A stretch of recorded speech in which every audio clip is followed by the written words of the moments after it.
Queridas hermanas de Ashraf III in Tirana, Albania, my dear women and men friends of the world, my dear sisters of Ashraf III, my dearest Miriam. It is with great emotion that I speak to you this year from the Colombian Andes surrounding my native city of Bogota. I want you to have a look at my city. Over there in the horizon, you can see the Andes.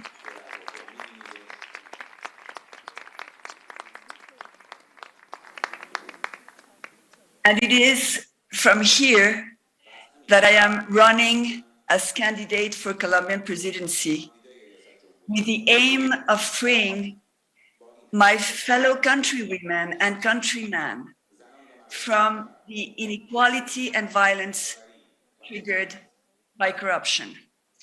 You see, tyranny has many faces. And we have seen in the last few days one of the worst examples of abuse and unjustifiable violence against women, children, and men carried by the president of Russia, Putin, an aggression against Ukraine. And I say it's an aggression of Putin because I don't believe this is the will of the Russian people. But women's struggle throughout the world is what unites us all today here. We are here because we are all freedom fighters. We have learned to resist and never give up. And we know that when women are not safe, no one is safe. We women, when we fight for our rights, we fight for the only world that is acceptable, a world based in the respect of human rights. We know that every second, all over the planet, women are fighting every day against tyranny, exclusion, violence, injustice. Every day, women are putting their lives at risk to defend freedom, equality, and their own rights and the rights of their children and their families. Today, we need to pause and examine what our sisters in Iran have accomplished. You see, many of them have lived under tyranny for so many years, born under tyranny, that now the new generations don't have any experience of what a democratic environment means. Nevertheless, against all odds, risking everything, subject to severe violation of the human rights, these young women have joined their elders and taken up the flag against the mullah's dictatorship. They have learned the hard way that tolerance to tyranny is not possible. There cannot be any place for accommodation. Expecting reforms is just another big lie to keep women and men kneeling, silent, and subdued. Iranian women have reached a very important conclusion. They can only achieve their rights with a change of regime in Iran. Therefore, they must play their role in the resistance against the regime. But even more striking, and in a great demonstration of bravery, they went one step further. they realized that it was not enough to take part of the resistance. They realized that to achieve their goals, they had to take responsibility at all levels of the resistance, including political leadership. Tens of thousands of Iranian women of the MEK organization have been executed, and more have been imprisoned and tortured. Thousands of such women are now our sisters that I salute today, continuing as free women the struggle in Arash, in Tirana, in Albania.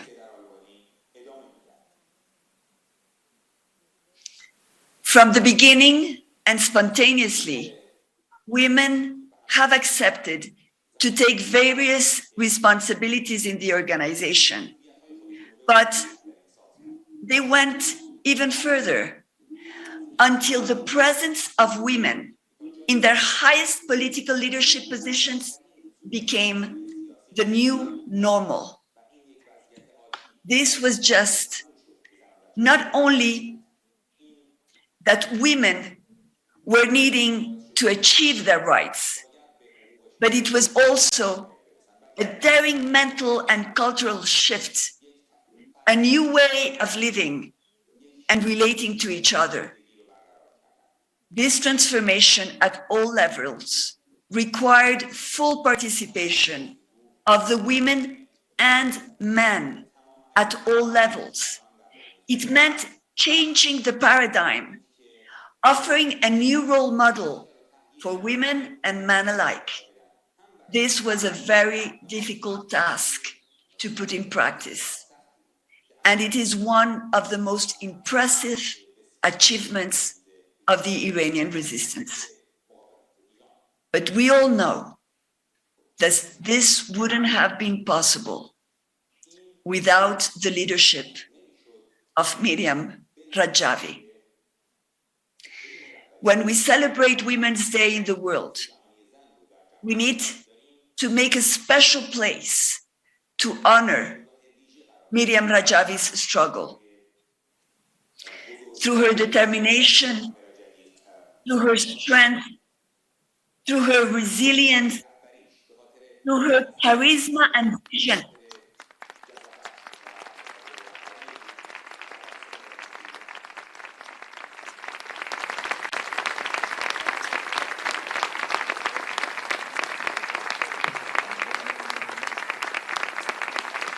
she, Maryam Rajavi, transformed the Iranian resistance from a military organization into another type of liberation army, even more feared by the mullahs,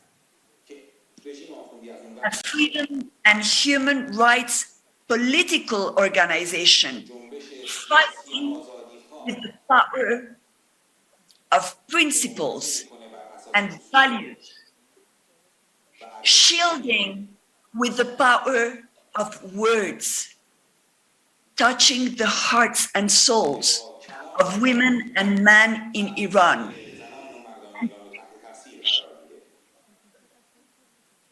To the point that today, the MEK is recognized and respected throughout the world. The Iranian resistance is today at the forefront of the world fight for gender equality, freedom, and peace. With Maryam Rajavi, the resistance has a place today at the table of worldwide leaders, women and men, committed to change the state of the world. Politicians, influencers, journalists, academics, NGOs leaders, all listening to Maryam Rajavi's 10-point plan to bring democracy, respect, and greatness back to Iran, supporting her in her plight, because she has proven that women could be successful in uniting and leading a democratic fight against one of the most cruel examples of terror state abuse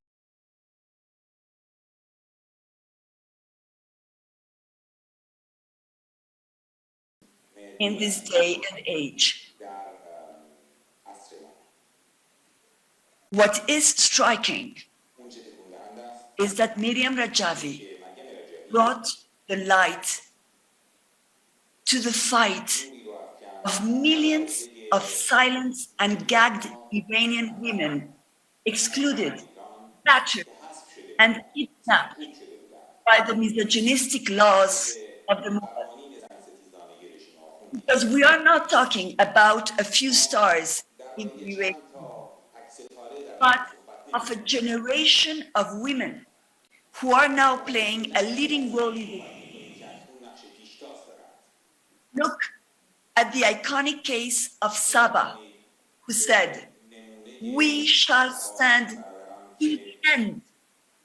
Here we have a modern hero of the resistance, a light in the darkness, a cry that stands for millions of silent feminine voices.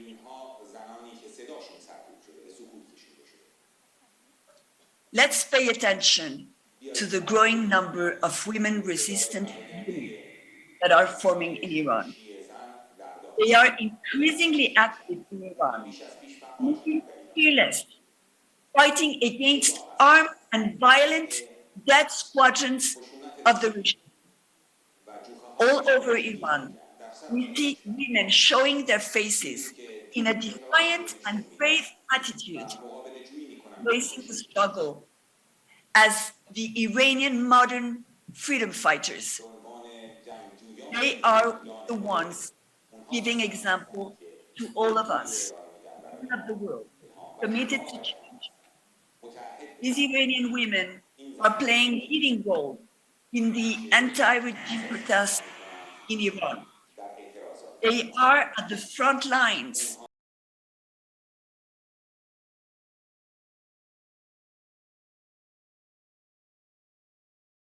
showing the way with them from the darkness of the prison. Women political prisoners are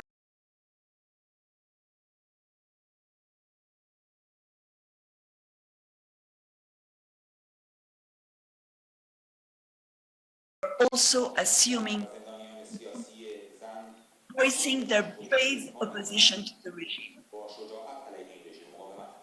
The world is facing an unprecedented liberation civil war, with the growing popular discontent, with more activities joining the resistance units of the MEK, and protests all over the country, women in charge and at the front. Today, the mullah's regime is in sheer difficulty, and the prospect for change is brighter than ever. Therefore, time for the world community to unite and act. We call on the UN Security Council, and especially to the US government and to President Biden and to the European countries to change their current conciliatory and appeasement dealing with the mullah's regime. This is a call especially to Emmanuel Macron, the French president. Like in the Ukraine case, the women of the world, we are demanding not to bow, but to stand united against tyranny and violence. In the case of Iran, the world must bring to an end this shameful approach under the pretext of reaching a nuclear agreement. We have learned that the more the world leaders concede, the more tyrants feel empowered. It's time to align ourselves with the people, with the people, with Iranians, with Ukrainians, with people. Because even if these cases are different, and Iran has not been invaded by a foreign country, the Iranian people are besieged and under attack, all the same. The way the world has to confront and stop Russian unjustifiable aggression must to a new way of confronting and stopping all tyrannies around the world.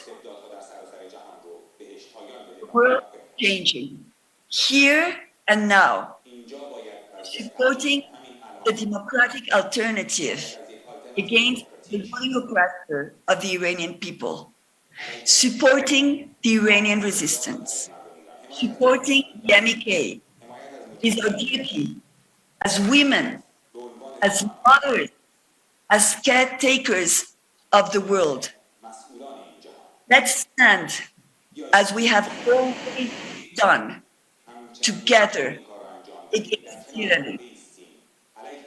From Colombia, with love and hope.